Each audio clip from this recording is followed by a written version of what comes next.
മാസപ്പടി വിവാദത്തിൽ പിണറായി വിജയന്റെയും കുടുംബത്തിന്റെയും സഖാക്കളുടെയും ഒക്കെ ക്യാപ്സൂളുകൾ തകർക്കുന്ന രേഖകളാണ് കർണാടക ഹൈക്കോടതിയിൽ SFIO സമർപ്പിച്ചത്. ഞെട്ടിക്കുന്ന വിവരങ്ങളാണ് SFIO കർണാടക ഹൈക്കോടതിയിൽ സമർപ്പിച്ച റിപ്പോർട്ടിലുള്ളത്. വീണയുടെ കമ്പനിക്കെതിരെ ROC അന്വേഷണം തുടങ്ങിയത് വർഷങ്ങൾക്ക് മുമ്പാണ്. പലതവണ വീണയ്ക്ക് സമൻസ് അയച്ചിട്ടുണ്ട്. CMRL ഇടപാടിൽ 1.72 കോടിക്കപ്പുറത്തേക്കും അന്വേഷണം നീളുമെന്നാണ് ഇപ്പോൾ പുറത്തുവരുന്ന വിവരം. ഞെട്ടിക്കുന്ന വിവരങ്ങളാണ് പിണറായിയെയും കുടുംബത്തെയും പിണറായി വിജയനെ പോലെ നിയന്ത്രിക്കുന്ന മകൾക്കെതിരെയും പുറത്തു വന്നുകൊണ്ടിരിക്കുന്നത്. മുഖ്യമന്ത്രിയുടെ മകൾ വീണ വിജയൻ എക്സാലോജി കമ്പനി തുടങ്ങിയത് അമ്മയുടെ പെൻഷൻ മണി കൊണ്ടാണെന്ന് മുഖ്യമന്ത്രി നിയമസഭയിൽ പറഞ്ഞിരുന്നു. എന്നാൽ ഈ കമ്പനിയുടെ ക്ലെയിംസ് ആരൊക്കെയാണെന്നതിലേക്ക് അന്വേഷണം നീളുമ്പോഴാണ് രാഷ്ട്രീയ മാർഗത്തിലെ അഴിമതി പണം വെളുപ്പിക്കാനാണ് സ്ഥാപനം ഉപയോഗിച്ചതെന്ന് വ്യക്തമാകുന്നത്. കഴിഞ്ഞ ദിവസം മാത്യു കൂടൽനാടൻ നടത്തിയ വെളിപ്പെടുത്തലിൽ മുഖ്യമന്ത്രി പിണറായി വിജയൻ CMRL എന്ന കമ്പനിക്ക് സഹായം ചെയ്തു കൊടുത്തെന്നും അതിന് പ്രതിഫലമായി വീണയുടെ കമ്പനി വഴി CMRL പണം നൽകിയെന്നും വ്യക്തമായിട്ടുണ്ട്. 1.72 കോടി രൂപയുടെ ഇടപാടാണ് നടന്നതെന്ന് ഇന്ററിം സെറ്റിൽമെന്റ് ബോർഡിന്റെ ഉത്തരവിൽ വ്യക്തമാക്കിയിട്ടുണ്ടെങ്കിലും 2016 മുതൽ CMRL എക്സാലോജിക് എന്ന കമ്പനിക്കും വീണ വിജയനും നൽകിയിരിക്കുന്നത് ഇതിലും പല മടങ്ങ് തുകയാണ്. ഇതിൽ 2,20,00,000 രൂപയ്ക്ക് വീണ വിജയൻ IGST അടച്ചതിന്റെ രേഖകളുമുണ്ട്. IGST അടയ്ക്കാതെ സ്വീകരിച്ച പണം ഇതിലും പല മടങ്ങ് വരും. ഇതുവരെ കേന്ദ്ര സർക്കാരിന്റെ 3 ഏജൻസികളാണ് വീണയുടെ കമ്പനിയുമായി ബന്ധപ്പെട്ട ആരോപണങ്ങൾ അന്വേഷിച്ചത്. ആദായ നികുതി വകുപ്പ്, ഇന്ററിം സെറ്റിൽമെന്റ് ബോർഡും രജിസ്ട്രാർ ഓഫ് കമ്പനീസും സീരിയസ് ഫ്രോഡ് ഇൻവെസ്റ്റിഗേഷൻ ഓഫീസും.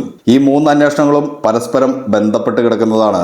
3 വർഷം കൊണ്ട് വീണയുടെ എക്സാലോജിക്കിനെതിരെ രജിസ്ട്രാർ ഓഫ് കമ്പനീസിന് ലഭിച്ച പരാതികളിൽ പ്രാഥമിക അന്വേഷണം തുടങ്ങുമ്പോൾ പലതവണ വീണയുടെ കമ്പനിയെ വിളിച്ചു വരുത്തുകയും വിവരങ്ങൾ തിരക്കുകയും ചെയ്തിരുന്നു. എന്നാൽ വിഷയം കേരളത്തിൽ ചർച്ചയായത് ഇന്ററിം സെറ്റിൽമെന്റ് ബോർഡിന്റെ റിപ്പോർട്ട് പുറത്തു വന്നപ്പോൾ മാത്രമാണ്. 2020 നവംബർ മാസം മുതൽ വീണയുടെ കമ്പനിക്കെതിരെ അന്വേഷണം ആരംഭിച്ചിരുന്നു. കർണാടക ROCയുടെ അന്വേഷണമായിരുന്നു അന്ന് നടന്നത്. അന്നെല്ലാം പലതവണ വീണയുടെ കമ്പനിക്ക് സമൻസ് അയക്കുകയും ചെയ്തിട്ടുണ്ട്.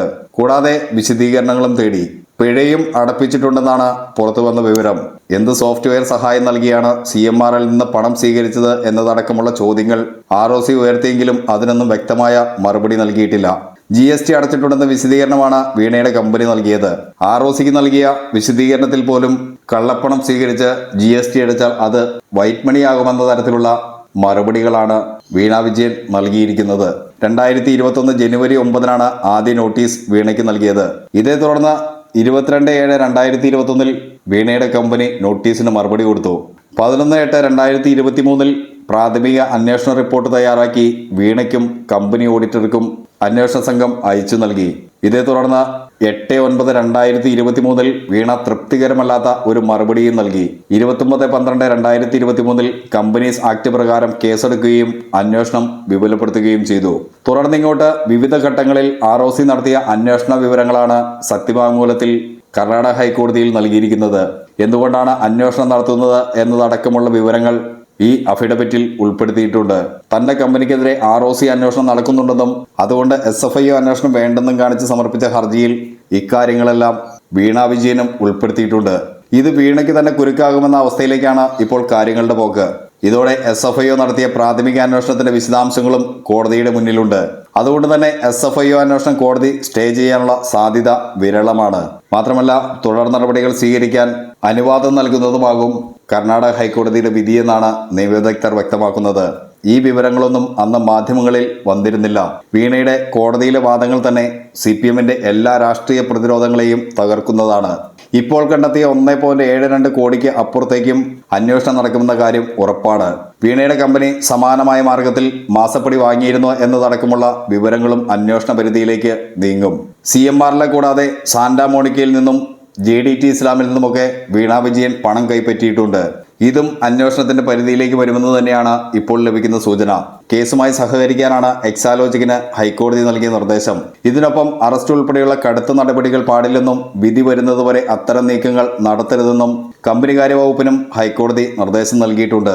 ഇത് മുഖ്യമന്ത്രി പിണറായി വിജയന്റെ മകളായ വീണയ്ക്ക് ആശ്വാസം നൽകുന്നതാണെന്ന് തോന്നുമെങ്കിലും അത് ഏറെ നാൾ നിലനിൽക്കില്ല. 2 ആഴ്ചയ്ക്കുള്ളിൽ ഹൈക്കോടതി വിധി പറയും. അന്വേഷണത്തിന് ഹൈക്കോടതി സ്റ്റേ അനുവദിക്കാത്തതും വളരെ നിർണായകമാണ്.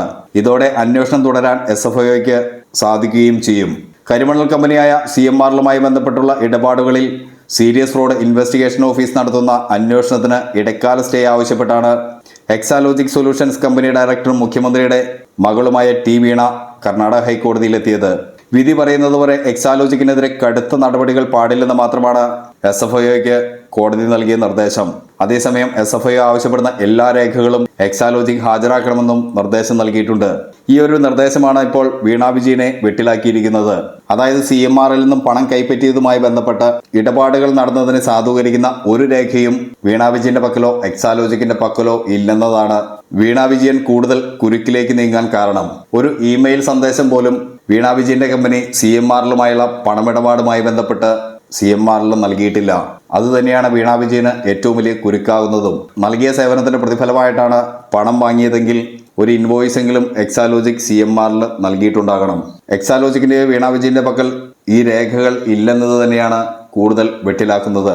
2019 65 ലക്ഷം രൂപ സാലറി നൽകിയ കമ്പനി 3 ലക്ഷത്തിലധികം രൂപ ഇലക്ട്രിസിറ്റി ചാർജായ അടച്ച കമ്പനി 0 രൂപയാണ് ഇന്റർനെറ്റ് ചാർജ് ഓഡിറ്റ് റിപ്പോർട്ടിൽ കാണിച്ചിരിക്കുന്നത്. അതായത് ഇന്റർനെറ്റ് ആ കമ്പനി 2018-19 സാമ്പത്തിക വർഷത്തിൽ ഉപയോഗിച്ചിട്ടില്ല. ഒരു IT കമ്പനിയിലാണ് 2018-19 സാമ്പത്തിക വർഷത്തിൽ ഇന്റർനെറ്റ് ഉപയോഗിക്കാതിരുന്നത്. ഇത് വലിയ തട്ടിപ്പിന്റെ ഏറ്റവും വലിയ തെളിവാണ്. 65 ലക്ഷം രൂപയാണ് സാലറിയായി നൽകിയിട്ടുണ്ടെന്ന് ഓഡിറ്റ് റിപ്പോർട്ടിൽ കാണിച്ചിരിക്കുന്നത്. 3 ലക്ഷത്തിലധികം രൂപ ഇലക്ട്രിസിറ്റി ബില്ല് അടച്ചതായും കാണിക്കുന്നുണ്ട്. അപ്പോൾ ഇങ്ങനെ വലിയ തട്ടിപ്പുകളുടെ ഒരു നീണ്ട നിരയാണ് ഇപ്പോൾ SFIO അന്വേഷണത്തെ കാത്തിരിക്കുന്നത്. മാത്യു കുഴൽനാടന്റെ കഴിഞ്ഞ ദിവസത്തെ വെളിപ്പെടുത്തലനുസരിച്ച് വീണയ്ക്ക് പിന്നാലെ പിണറായി വിജയനും കുടുങ്ങുമെന്ന കാര്യം ഏകദേശം ഉറപ്പായി കഴിഞ്ഞു.